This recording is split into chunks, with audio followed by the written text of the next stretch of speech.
Science academy में। आज जो हम टॉपिक पढ़ने जा रहे हैं that is the major abiotic factors जो कि इन्फ्लुएंस करते हैं, अफेक्ट करते हैं हैबिटेट ऑफ अ ऑर्गेनिज्म को। करेक्ट। सो हम सबसे पहला फैक्टर्स पढ़ने जा रहे हैं that is the temperature. Okay, so when we talk about temperature we know temperature is the very important factor जो कि इन्फ्लुएंस करता है किसी भी ऑर्गेनिज्म के हैबिटेट को।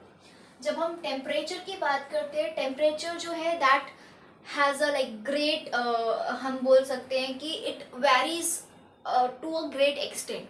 टेम्परेचर जो है बहुत ही ग्रेट एक्सटेंट में वेरी करता है। The temperature never remains constant, तो it vary at great extent, varies, rather say as great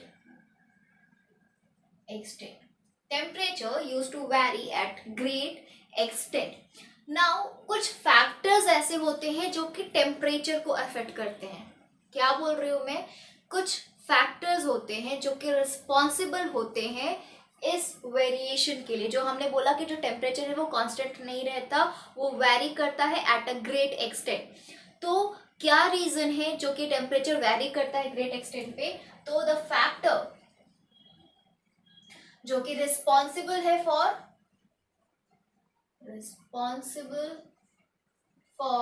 this thing, ये जो ऊपर वाली चीज है, ठीक है, ये जो वेरी करता है, तो जो फैक्टर रिस्पॉन्सिबल है that factor is the what? Altitude, latitude. ठीक है, तो जो अर्थ है, ठीक है, वी नो अर्थ, ठीक है, ये जो है इसका इक्वेटर है, ठीक है, और अर्थ जो है रोटेट कर रहा है अराउंड द सन और खुद के एक्सिस पे भी, ठीक है, तो ये इसका एक्सिस है, ठीक है, और जब वो खुद के एक्सिस पे रोटेट करता है थोड़ा सा टिल्ट फॉर्म में, करेक्ट, बिकॉज दिस इज क्या है, ये इसका खुद का एक्सिस है। तो जब भी अर्थ जो है रोटेट कर रहा है, कितना गंदा बन रहा है, ठीक है, तो जब भी अर्थ रोटेट कर रहा है, ठीक है, we know this is the north end this is the south end, north south नहीं बोलेंगे, हम बोलेंगे दिस इज अ पोल, ठीक है, और बीच में क्या है? बीच में इक्वेटर है, ठीक है, यहाँ पे क्या है? यहाँ पे पोल्स हैं, ठीक है, यहाँ पे पोल्स। और हमें पता है जैसे जैसे हम इक्वेटर से दूर दूर दूर चलते चले जाएंगे, दोनों ही डायरेक्शंस की मैं बात कर रही हूँ, तो क्या होगा? वहां पे हमें टेम्परेचर डिफरेंस दिखाई देगा, ठीक है। तो there are too many altitudes, latitudes, there are slopes, ठीक है, जिसकी वजह से क्या हो रहा है, जिसकी वजह से हमें इतना ज्यादा ग्रेट वेरिएशंस देखने को मिलते हैं इन द टेम्परेचर, ठीक है। Now the next thing is कि जो टेम्परेचर है दैट वेरीज, ठीक है, फ्रॉम द, हम बोल सकते हैं -30°C, व्हाट? -30°C, ठीक है, जिसको हम बोलते हैं सब जीरो रीजन। -30°C से अप टू 50°C तक रेंज जो है टेम्परेचर का होता है। -30°C जिसको सब जीरो रीजन बोलते हैं that is the region of the polar regions होते हैं, और जो 50°C तक होते हैं वो हमारे हॉट स्प्रिंग्स रीजन होते हैं।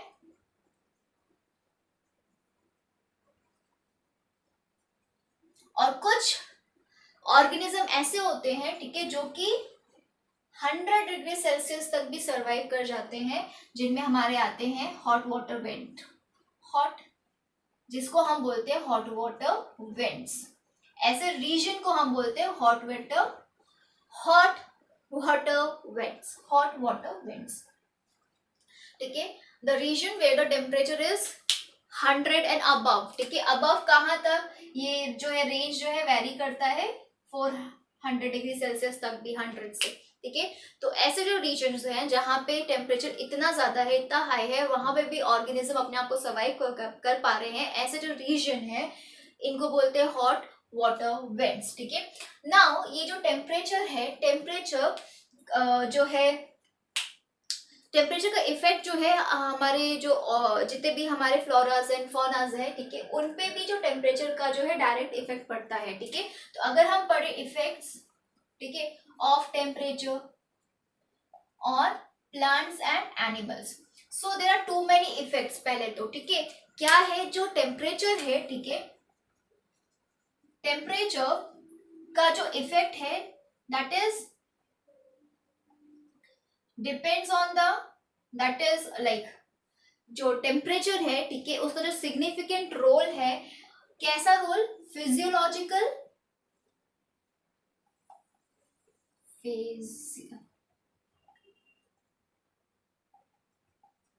फिजियोलॉजिकल एंड बायोलॉजिकल जो रोल है, ठीक है, ये जो टेम्परेचर का फिजियोलॉजिकल और बायोलॉजिकल जो रोल है that is responsible for the different patterns in the species of obviously plants and animals.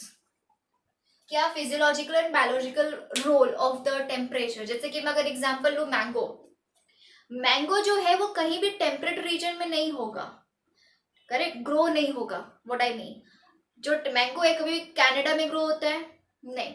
वैसे अगर बात करूं स्नो लेपर्ड की, स्नो लेपर्ड, तो जो स्नो लेपर्ड है वो कहीं लाइक केरला की फॉरेस्ट में स्नो लेपर्ड नहीं होगा, ठीक है। तो ये क्यों है, बिकॉज ऑफ टेम्परेचर का फिजियोलॉजिकल एंड बायोलॉजिकल रोल की वजह से जो हमें स्पीसीज, प्लांट के और एनिमल्स की जो स्पीसीज है उनमें हमें इतने सारे डिफरेंट पैटर्न्स देखने को मिल जाते हैं।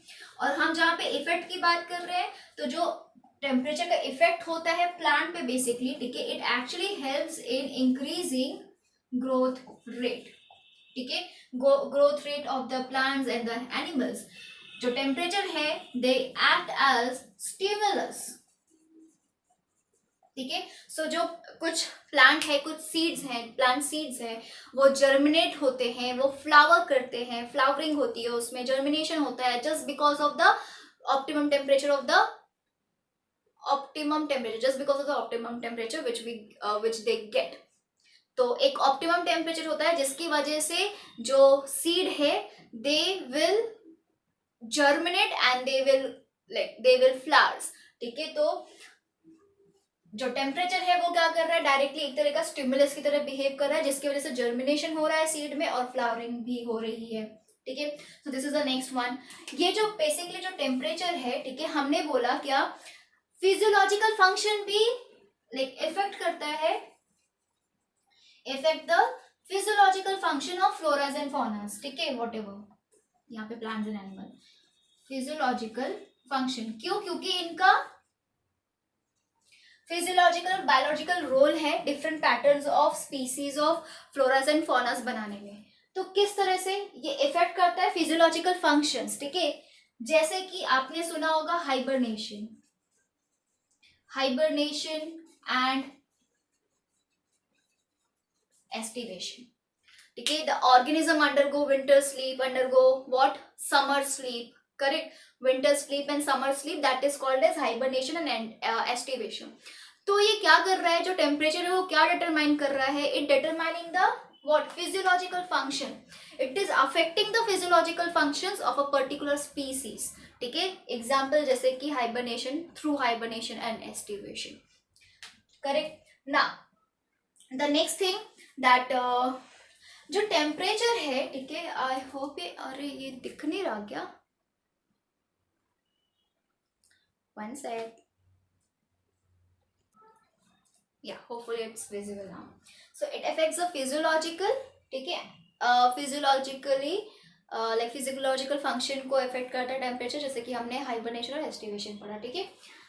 जो टेम्परेचर है, ठीक है, वो अफेक्ट करता है एंजाइमेटिक एक्टिविटीज को, ठीक है। As we know the certain enzymes use to degenerate in a very high temperature, in a less temperature, like they won't function at less temperature, at very high temperature, they need a optimum temperature। तो जो temperature है, ठीक है, वो क्या करता है, affect करता है enzymatic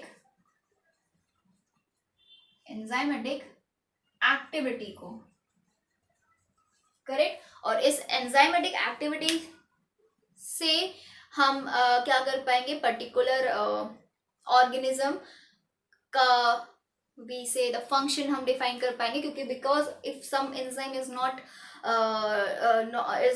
is not forming in the human या फिर in a individual, that means that person will suffer, और फिर like कुछ तो भी उसमें कुछ होगा ना, कुछ तो भी faults जो है नजर आएंगे उस पर्टिकुलर इंडिविजुअल में। तो वो क्या है, वो अगेन जो है इनडायरेक्टली अफेक्ट कर रहा है इंडिविजुअल्स को। तो टेम्परेचर यहाँ पे क्या कर रहा है, इनडायरेक्टली अफेक्ट कर रहा है इंडिविजुअल्स को via enzymatic activity, via regulating the enzymatic activity. ठीक है, so this is how the temperature का जो है इफेक्ट पड़ता है on the plants and the animals. The next thing, there are two categories, ठीक है, there are two actually categories और we can say the terms, ठीक है, जिसका जो टर्म्स है that is eurythermal and stenothermal.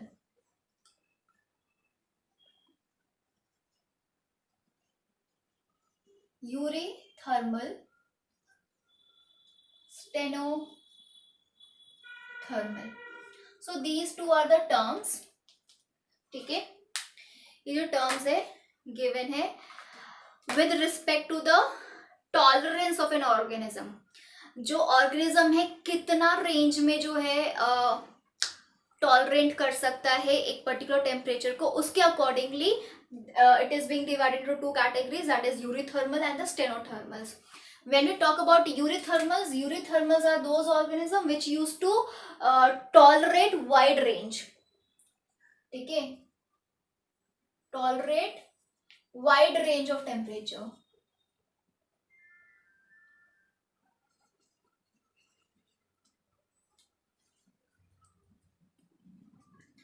wide range of temperature, ठीक है। सो एंड द स्टेनो, ठीक है, steno can tolerate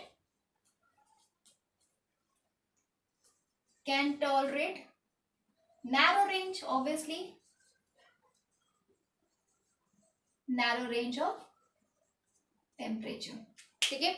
so steno narrow range and the eurythermal that means wide range। So ऐसे ऑर्गेनिज्म जो कि wide range of temperature tolerate कर सकते हैं, एग्जाम्पल आप होमो सैपियंस को देख लो।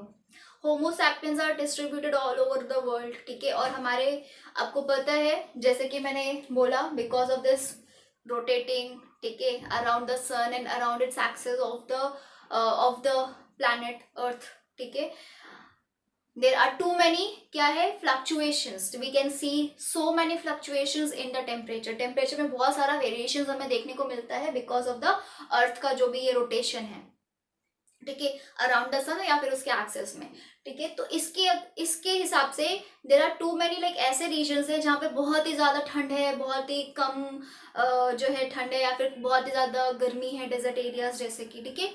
तो हर एक जगह जो होमो सैपियंस है, ठीक है, वो क्या है, वो टॉलरेट कर पा रहे हैं। तो होमो सैपियंस जो है वो किस में आते हैं, यूरिथर्मल में हम बोल सकते हैं। The humans comes under eurythermal because उनका जो टॉलरेंट रेंज है, ठीक है, that is very wide, tolerant range is wide, ठीक है। सो हम इसमें एग्जाम्पल के तौर पे हम ले सकते हैं दैट ह्यूमंस, और ह्यूमंस के सराउंडिंग में हमें जितने भी ऑर्गेनिज्म दिखते हैं, कैट, डॉग, ये सारे, ठीक है। क्या फॉरेन में जहाँ पे जो है बहुत ज़्यादा ठंड पड़ती है वहाँ पे क्या ये जानवर नहीं रहते ही होंगे, ठीक है।